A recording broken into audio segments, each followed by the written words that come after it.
There are lots of things you can nitpick about the film. The 3D is one big element, but also the costume design, the fact that the only one British person in the film is the flamboyantly gay Martin Sheen. The main villain's motivation, the inclusion of the actual Tron character played wonderfully by Bruce Blocksnyder, the plot twist halfway through, the plot twist towards the end, the love interest, is it love? Ugh. The whole philosophy behind the first film and the second, the introduction of new elements of the grid, what programs do, why are programs more human-like in this film than the first, why do they have bars and drink and talk to each other? I guess when you pile all of that up, Tron Legacy does have its problems. But let me get to the good points. Well, the one main, really good point. Daft Punk's soundtrack is amazing! The score for this film was wonderful. Daft Punk are a brilliant choice, and they actually have a cameo in the film. And for once in their 15 years of being in the music industry, their costumes finally actually match the environment they're in. They play two bartender DJs with Martin Sheen telling them to beat it up halfway through a sequence, and it's fantastic music. In fact, the best scene in the film is when the main villain drops down into this bar with his goonies, and Martin Sheen tells Daft Punk to beef it up a bit with the beats. That's fantastic. The music in this film is wonderful. In fact, I've heard many reviewers say, even if you have no interest in Tron whatsoever, hate the films, hate Jeff Bridges, hate Disney or whatever, go see the film if you're a fan of Daft Punk. Because essentially, it's a 2-hour long light show. It's wonderful. The score is great. I downloaded it before I even saw the film, and usually film scores are better when you see the visual context that the music was made for. But in this case, it's better both ways. In fact, it might be even better just the music on its own. So, go see the film if you're a fan of Daft Punk. If you're not a fan and you have no interest in Tron, then don't see it. Don't see the movie. However, if you want a typical 3D, no expectations, entertaining film, then Tron Legacy is for you. It was okay, I guess, but it had huge flaws, and I'm sure the die-hard Tron fan community are very disappointed with this film.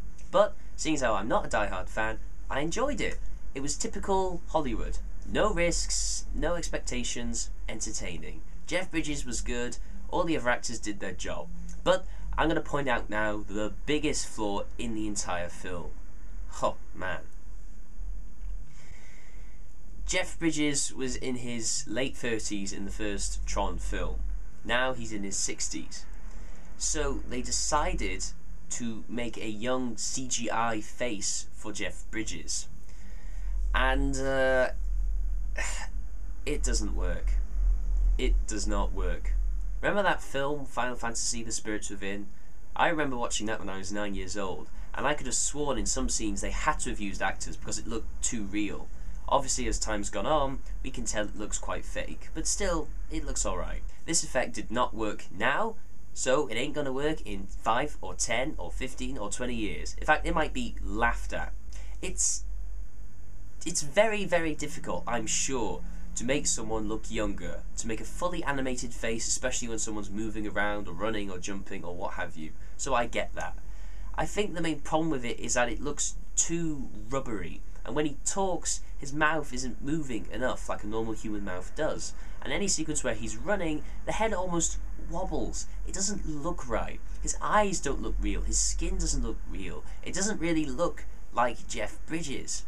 And if I was designing the villain is a program, a computer program, and also he's corrupted.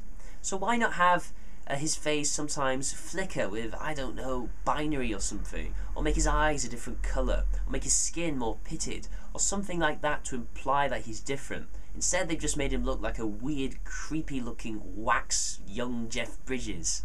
There are some shots where the effect works okay, but for the majority of it, it does not, especially in the finale of the film, where it looks even worse. I was saying to a friend after I'd seen the film that the hair on the young Jeff Bridges looked good, but from what I've learned, it was a wig, and that was the best thing about it. I don't know what they were going for with that effect, but the sad thing is that in the editing booth, they knew it wouldn't have worked, but they had to release it. And this film had a huge budget, so I want to know how much was spent on creating the young Jeff Bridges look. However, Tron might be a good standpoint example of how technology has developed so much that we can make actors look like young people again. And I think in 5 to 10 years, the technology that was used to make Jeff Bridges look like Jeff Bridges will be advanced to the point where we cannot tell the difference. I have video game friends who say graphics are only going to be able to increase to a certain point where they look too photorealistic. So it's interesting to see maybe in the future more and more films where old actors, perhaps for example Sean Connery, will be made to look young again, and then all they need is the voice. Hell, I wouldn't be surprised if in 20 or 30 years actors will become completely frivolous and all you'll need to be is a good voice actor, because then they can just CGI the rest. Which is amazing, but at the same time very, very depressing. So I guess that's the major flaw of the film. The young Jeff Bridges effect just doesn't work. It was a wasted opportunity and they could have made it look more menacing, but they decided against it.